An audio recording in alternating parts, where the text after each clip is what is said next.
রাফলি $800 million মতো লাগবে। এই পুরাটাই এফডিআই হিসেবে বাংলাদেশে আসবে। এখানে কিন্তু সরকার কোনো $1 দিচ্ছে না এবং পুরাটাই ওনারা বিদেশ থেকে ফরেন ডিরেক্ট ইনভেস্টমেন্ট হিসেবে আনবে।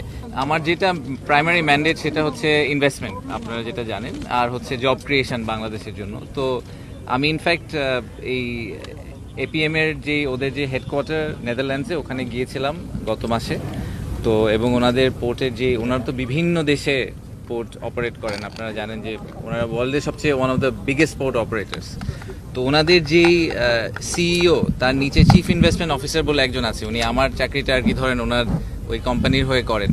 তো ওনার সাথে আমার একটা ইন্টারাকশন হয়েছিল, আমি ছোট্ট করে গল্পটা একটু বলি। সেটা হচ্ছে যে উনি বলছিলেন যে ওনার ছেলে এবং তার বন্ধুরা তাকে জিজ্ঞেস করছিল যে আপনি কি চাকরি করেন, মানে আপনি হোয়াট ডু ইউ ডু। তো উনি বলেছেন যে আমি এরকম বড় একটা পোর্ট কোম্পানির chief investment officer. Jamuna electronics ঈদে ডাবল খুশি অফার সিজন 3, যে কোনো পণ্য কিনলেই পাচ্ছেন নিশ্চিত ঈদ উপহার। তো এইটা তো আমাদের জেনজির জন্য এটা ইম্পর্টেন্ট না যে আপনি একটা পোর্ট কোম্পানির বড় অফিসার। তো বলছে যে না, তো আপনি অ্যাকচুয়ালি মানুষের জন্য কি করেন। তো ওইটার এক্সাম্পল হিসেবে ওনারা এত 60টার উপরে দেশে অপারেট করেন, কিন্তু এই সব কিছুর পরে বাংলাদেশে ওনারা এখনো শুরু করেননি। কিন্তু উনি এক্সাম্পল দিয়েছেন বাংলাদেশের।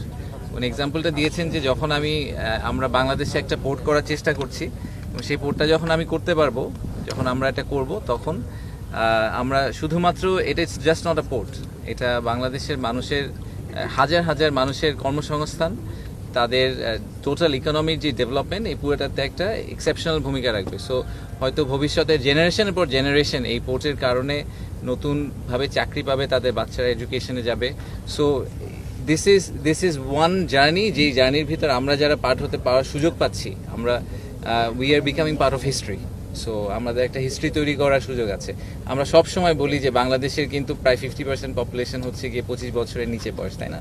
সো এটা এত ইউনিক, আপনি পৃথিবীর আর কোনো দেশে এই পপুলেশন পাবেন না।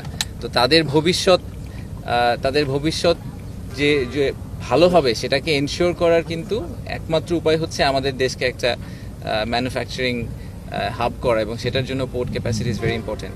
তো আমার সাথে ওনাদের যে কথা হয়েছে, সেখানে প্রাইমারি যেটা ওনাদের অ্যাসেসমেন্ট, সেটা হচ্ছে যে এখানে এই পোর্টটা করতে, এটা একটা obviously state of the art এবং গ্রিন একটা পোর্ট হবে, এবং এই গ্রিন পোর্টটা করতে ওনাদের রাফলি $800 মিলিয়ন মতো লাগবে। এই পুরাটাই এফডিআই হিসেবে বাংলাদেশে আসবে। এখানে কিন্তু সরকার কোনো $1 দিচ্ছে না এবং পুরাটাই ওনারা বিদেশ থেকে ফরেন ডিরেক্ট ইনভেস্টমেন্ট হিসেবে আনবে। কনটেক্সট হিসেবে বলি, আপনারা জানেন যে বাংলাদেশের এফডিআই নাম্বারটা কিন্তু খুবই ছোট। আমাদের যেটা জেনুইন ট্রু এফডিআই, যেটাকে আমরা বলি যে একুইটি হিসেবে যে নাম্বারটা ঢুকে, সেই নাম্বারটা কিন্তু প্রতি বছরই আমাদের 400, 500, 600, 700 মিলিয়নের বেশি আসে না। তো এই একটা প্রজেক্টে যদি আমাদের $800 মিলিয়ন এফডিআই আসে এবং এপিএম এর মতো একটা ভালো কোম্পানি থেকে, সেটা আমাদের দেশের ইকোনমির জন্য এবং ওভারঅল আমাদের ফাইন্যান্সিয়াল হেলথের জন্য it's very very crucial. So আমরা এই জন্য সরকার থেকে চেষ্টা করছি যে আমাদের লং টার্ম ভিশন বা অ্যাম্বিশনের সাথে এটা aligned. At the same time এই কোম্পানিটা গ্লোবালি খুবই ওয়েল রেপুটেড, তাদের অপারেশনাল এক্সপিরিয়েন্সও খুব ভালো। তারা ওই নলেজটা নিয়ে আসবে, তারা গ্রিন পোর্টের কনসেপ্ট নিয়ে আসবে বাংলাদেশে, এবং আমাদের আশা হচ্ছে যে এর মাধ্যমে অনেক মানুষের কর্মসংস্থান হবে, এবং অ্যাট দ্য সেম টাইম আমাদের যে ওভারঅল এফডিআই নাম্বারটা, সেই নাম্বারটাতে একটা সিগনিফিক্যান্ট স্পাইক হবে। সো এই কারণে আমরা আর কি এই প্রজেক্টটাকে খুবই সিরিয়াসলি, খুবই ডেডিকেটেডলি ট্র্যাক করার চেষ্টা করছি। বিরা থেকে ট্র্যাক করার মূল কারণ হচ্ছে ইনভেস্টমেন্টের পিসটাতে। সো আপনারা প্রায়ই দেখবেন যে আমরা হয়তো এটা নিয়ে কথাবার্তা বলবো, কারণ আমরা ওনাদের সাথে খুব কাছাকাছি একসাথে কাজ করার চেষ্টা করছি।